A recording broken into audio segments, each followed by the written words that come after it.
நேற்று ஏராளமான வாக்குப்பதிவுக்கு பிந்தைய கருத்து கணிப்புகள் வந்திருக்குது. கிட்டத்தட்ட எல்லாமே தேசிய ஜனநாயக கூட்டணிக்கு அறுதி பெரும்பான்மையை நோக்கி பல இது அறுதி பெரும்பான்மை கிடைச்சதாக எக்ஸிட் போல் சொல்லுது. பல எக்ஸிட் போல்ஸ் டைம்ஸ் நவ் மட்டும் 257 அப்படின்னு சொல்லி 272 கீழே 272க்கு கீழே போட்டிருக்கிறாங்க. இது எல்லாமே காந்தி நகர்ல இருந்து நரேந்திர மோடி டெல்லிக்கு இடம் மாறுகிறார் அப்படிங்கிறதையே சொல்ற மாதிரி ஒரு ட்ரெண்டை எல்லாம் சொல்லியிருக்கிறாங்க. அது இன்றைய நாளிதழ்கள் எப்படி போட்டிருக்குங்கிறத பார்க்கலாம். அதன் பிறகு அதன் மீதான நம்ம விவாதத்தை நடத்தலாம்.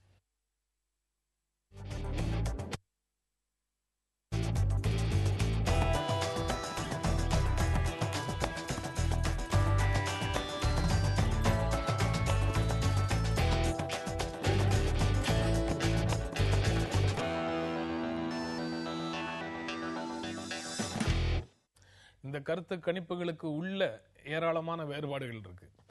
டைம்ஸ் நவ் 257 அப்படின்னு தான் சொல்றாங்க.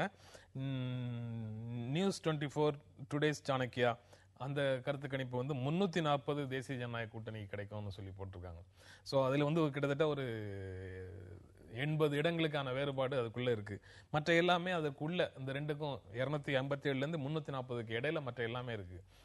இதுதான் பொதுவான மனநிலை அப்படின்னு சொல்ல முடியுமா? என்னை பொறுத்த வரைக்கும் இது மிகைப்படுத்தப்பட்ட கூறப்படுகின்ற ஒரு எக்ஸிட் போல் தான் நான் சொல்லுவேன். ஏன்னா நம்ம பார்த்தோம்னா 2004 2009 இது ரெண்டையும் ஒரு மெயின் ட்ரெண்டாக வச்சு பார்த்தோம்னா, இன்றைக்கி இந்தியாவில் இருக்கக்கூடிய அரசியலை பார்த்தோம்னா, கட்சிகளை பார்த்தோம்னா, ரீஜனல் பார்ட்டிஸ் மாநில அளவில் இருக்கக்கூடிய கட்சிகளை பார்த்தோம்னா, இவங்களுக்கு எந்த கட்சியுமே அறுதி பெரும்பான்மை பெறாது. 272 அப்படின்ற அந்த மேஜிக் நம்பர் 73ன்றதை பெறுவதற்கு ரொம்ப கஷ்டம். அதே போல் பல இடங்களில் போல்ஸ்டர்ஸ் என்று சொல்லக்கூடிய இந்த அறிஞர்கள் என்ன சொல்கிறாங்கன்னா, எலெக்ஷனை பற்றி இது பண்ணுறவங்க Modi will have a last mile problem அப்படின்றாங்க.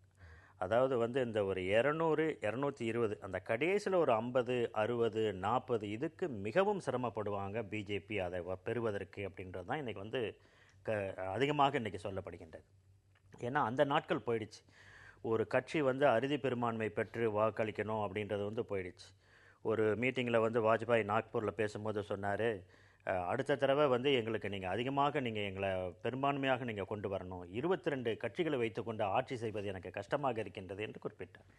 அதனால் இன்றைக்கி கொலிஷன்றது ஓரளவுக்கு சப்போர்ட்டை கொடுக்கணும் பார்க்குறாங்க. அதே சமயத்தில் அவங்கள இறக்கி விட்டுரும், சித்தாந்தத்திலிருந்து அகற்றிவிடும் என்கின்ற அந்த ஒரு பயமும் இருக்கின்றது. அதனால் எந்த கட்சியும் அறுதி பெரும்பான்மை என்பது கிடையாது. என்னை பொறுத்த வரைக்கும் ஒரு கட்சி அதிகமாக என்டிஏ கிடைக்கும் அப்படின்னு சொன்னால் ஒரு 200 220 வேணால் கிடைக்கலாமே ஒழிய அதற்கு மேலே அவர்களுக்கு வர்றதுக்கு வாய்ப்பு இருக்காது ரீஜனல். ஆனால் எல்லாருமே ரொம்ப அண்டர் எஸ்டிமேட் பண்ணுறது இந்த தடவை ஒப்பீனியன் போல்லையும் சரி, 2004லையும் 2009லையும் ரொம்ப அவங்க அண்டர் எஸ்டிமேட் பண்ணது அதர்ஸ், அந்த தேர்ட் ஃப்ரண்ட், அந்த செக்குலர் ஃப்ரண்ட்டை ரொம்ப குறைச்சி மதிப்பிட்டாங்க. ஆனால் இந்த தடவை நவீன் பட்நாயக்காக இருக்கட்டும், தமிழகத்தில் ஏடிஎம்கேவாக இருக்கட்டும், மமதா பானர்ஜியாக இருக்கட்டும், எஸ்பியாக இருக்கட்டும், பிஎஸ்பியாக இருக்கட்டும், இவங்களுக்கு கிடைக்கக்கூடிய வாக்கு, நிதிஷ்குமாராக இருக்கட்டும், இவங்களுடைய வாக்கு வங்கி பெரிய வாக்கு வங்கி. எவ்வளோ பேர் அவங்க பெற போகிறாங்கன்னு தெரியல. அவங்க ஒரு 150 160 வாங்கிட்டாங்கன்னு சொன்னால் கட்டாயமாக அறுதி பெரும்பான்மை பெறுவது என்பது கஷ்டமாக இருக்கும். நீங்கள் எப்படி பார்க்குறீங்க? இதில் 2004 2009 சொன்னாங்க. அது கருத்து கணிப்பு பொறுத்தவரை சரியாக இருக்கலாம். ஆனால் பிஜேபியின் தன்மை இன்றைக்கி மாறிட்டு. இன்றைக்கி வாரணாசியில் வேட்புமனு தாக்கல் செய்யும்போது அம்பேத்கரை மென்ஷன் பண்ணி தான் பண்ணுறாரு மோடி. அம்பேத்கரை மிகப்பெரிய அறிஞராகட்டும், இந்தியாவிலே நெஹ்ருக்கோ யாருக்கோ இல்லாத அளவுக்கு வாக்கு வலிமை உள்ள ஒரு மக்களை இன்னைக்கு அம்பேத்கரை பத்தி நரேந்திர மோடி பேசிட்டாருன்னா நேற்று வரைக்கும் மாயாவதி பேசினது எல்லாம் இல்லாம நிச்சயமாக நான் தெளிவாக வருகிறேன். அதுல என்னன்னா மாயாவதியும் பேசுறாங்க, Hindu constituencies coupled with caste கான்ஸ்டியூன்ஸ்ங்கிற மாதிரி தலித்துகளும் மேல் கீழே இருக்குது. அதுல சாமர்ஸ் எனப்படக்கூடிய தலித் பிரிவு மாயாவதி பிரிவை சேர்ந்தவங்க, அவங்க மாயாவதி கூட தான் இருக்கிறாங்க. ஆனால் பாசிஸ் வால்மீகிஸ்ன்னு சொல்லக்கூடிய தலித் பிரிவினர் மோடிக்கு ஆதரவாக இருக்காங்க. யூபி பீகார் சென்ட்ரிக்காக தான் இது போகுது. அடுத்தபடியாக முலாயம் சிங் யாதவ் சோசியலிஸ்ட் காலத்திலே ஒரு வாக்கு வங்கி வச்சு பாண்ட் பைட்டர் மிகப்பெரிய தலைவர். அதுக்குள்ள நாம் மாறுபட்ட கருத்து எனக்கு கிடையாது. ஆனால் யாதவ் தவிர மற்ற ஓபிசிகள் முலாயம் நரேந்திர மோடிக்கு ஆதரவாக ஒரு ஓபிசி தலைவர் இந்தியாவில் வரட்டுங்கிற ஒரு எண்ணத்தில் வர்றாங்க. மைனாரிட்டிஸுக்காக ஹரிஜன் கிரிஜன்ஸு மைனாரிட்டிஸுங்கிற இது வந்து இந்திய பிரதமர்கள் பலரும் பேசியிருக்காங்க. ஆனால் ஓபிசிக்காக யாருமே பேசல. இன்னைக்கு ஒரு ஓபிசி கான்சியஸுக்கு வந்து ஒரு வடிவமாட்டு ஒரு உருவமாட்டு இந்துத்துவாவிலிருந்து வரக்கூடிய மோடி தான் இருக்கிறாரு. அதுக்கு வந்து அவர் அங்கே குர்மீஸு, குஷாவாஸு, பிரஜாபதிஸு, விஸ்வகர்மா போன்ற ஐடென்டிட்டி இல்லாத ஓபிசி கம்யூனிட்டிகளை தன்னோட கனெக்ட் பண்ணியிருக்கிறாப்புல. It is obvious upper caste Rajput Brahmins அவங்க கட்சி மாதிரி பிஜேபி. ஸோ ஒரு காஸ்ட் கொலிஷனை வந்து அவர் பண்ணி இட் இஸ் யதார்த்தம் அரசியல்ல.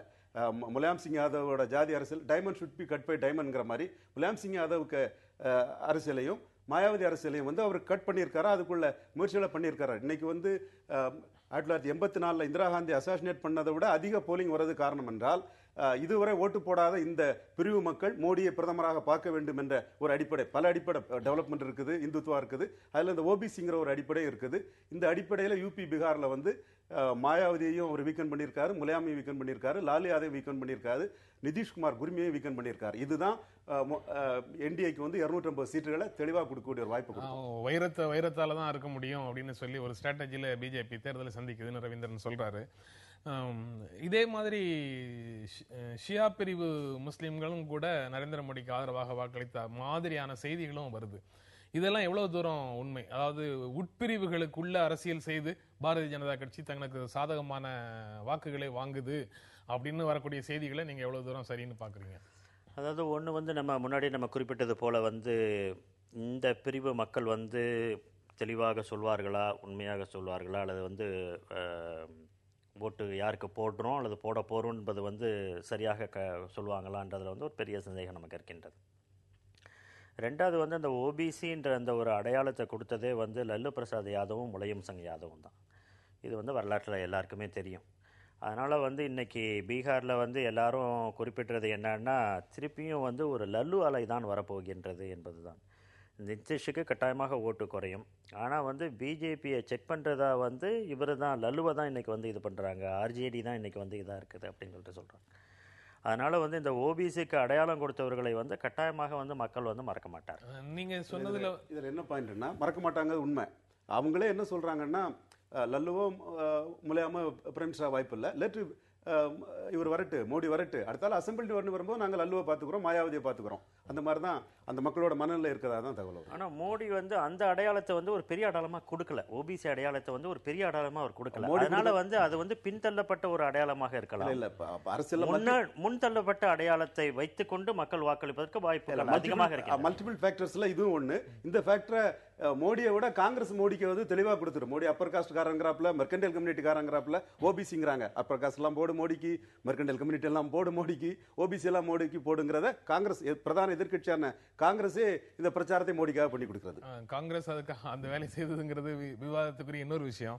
நீங்க வந்து ஸ்டேட் பார்ட்டிஸுக்கான வாய்ப்பு இருக்கக்கூடிய இடங்கள்ல அதற்கான வெற்றி வாய்ப்பு தான் அதிகம் அப்படின்னு சொல்றதுக்கு மாறாக இந்த கருத்து கணிப்புகள்ல உத்தரப்பிரதேசமும் பீகாரும் இருக்கு. அதனாலதான் என்டிஏக்கே இவ்வளவு அதிகமான இடங்கள் கிடைக்குது. கிட்டத்தட்ட 50, 20, 70, 75 இடங்கள் வந்து அவங்களுக்கு கிடைப்பதற்கு யூபியும் பீகாரும் தான் காரணமாக இருக்கு.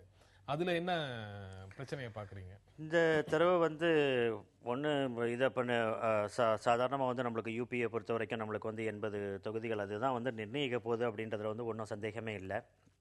அந்த விதத்தில் வந்து யூபியில் வந்து இவ்வளோ பெரிய ஒரு பாஜக அலை இருக்குமா அப்படின்றது வந்து ரொம்ப அதிகமாக மிகைப்படுத்தப்பட்டு ஒப்பீனியன் போல்ஸில் கொடுக்குறாங்களோ அப்படின்றது நம்ம வந்து சந்தேகப்பட வேண்டியிருக்கு. யூபியில் வந்து பிஜேபி அல்லது அந்த கூட்டணி வந்து குறைஞ்சதுன்னு சொன்னால் இந்த பிரச்சனை கட்டாயமாக வரும். அதே போல் வந்து யாருக்குமே புரியல, நிதிஷ் வந்து எப்படி மற்ற மாநிலங்களில் ஒரு முதலமைச்சருக்கு அப்புறம் இன்னொரு முதலமைச்சர் வர்றாரோ அந்த மாதிரி தான் நிதிஷும் வர்றார். சாதாரண பீகாரிஸை கேட்கும் போது எங்களுடைய மாநிலத்துக்கு வந்து இவர் தான் அதிகமாக செய்திருக்கார், இவருக்கு தான் ஓட்டு போடுவோன்றாங்க. இப்பயும் தேர்தல் கருத்து கணிப்பில் கேட்கும் போது நீங்கள் யாருக்கு ஓட்டு போடுவீங்க மாநிலம்னா நிதிஷ்ன்றாங்க. தேசிய அளவுக்குன்னா லாலு பிரசாத் யாதவ் இவங்க அப்படின்னு சொல்லிட்டு சொல்கிறாங்க. அதனால் இது எவ்வளவு தூரத்துக்கு வந்து, ஏன்னா இதுதான் முதல் தடவை நடக்குது நிதிஷ் 2வது தடவை பதவிக்கு வந்ததுக்கப்புறம். இன்னொன்று அவர் வந்து பாஜக விட்டு என்டிஏ விட்டு வெளியே போனதுக்கப்புறம் நடக்கின்ற ஒரு தேர்தல். அதனால் இந்த தேர்தல் தான் வந்து நம்மளுக்கு சரியான ஒரு ஓட்டு வங்கியை நம்மளுக்கு வந்து நிதிஷ்குமாருக்கும் சரி, ஓபிசிக்கும் சரி, மற்றவங்களுக்கும் சரி நமக்கு சொல்லும். இந்த 2 மாநிலங்கள் தான் வந்து அடித்த கட்டாயமாக வந்து எந்த கட்சி வந்து பெரும்பான்மையை பெறப்போகின்றதை தீர்மானிக்கக்கூடிய ஒரு மாநிலங்களாக இருக்கும். இந்த அயோத்தியில ராமர் கோயில் கட்டுறதுக்கான மூவ்மெண்ட் நடக்கும்போது இருந்த ஒரு உணர்ச்சிமயமான ஒரு சூழல் என்ன கிடைக்குதோ அந்த அளவுக்கு இப்போ மோடிக்கு பிரதமராக்கணும்னு சொல்லி யூபியில இருந்து ரிசல்ட் வரும் அப்படிங்கிறது எவ்வளவு தூரம் முக்கியமானது, சரியானது அப்படிங்கிறது விவாதத்துக்குரிய விஷயம். நம்ம பேசலாம், ஒரு இடைவேளைக்கு அப்புறம் நம்ம தொடர்ந்து பேசலாம்.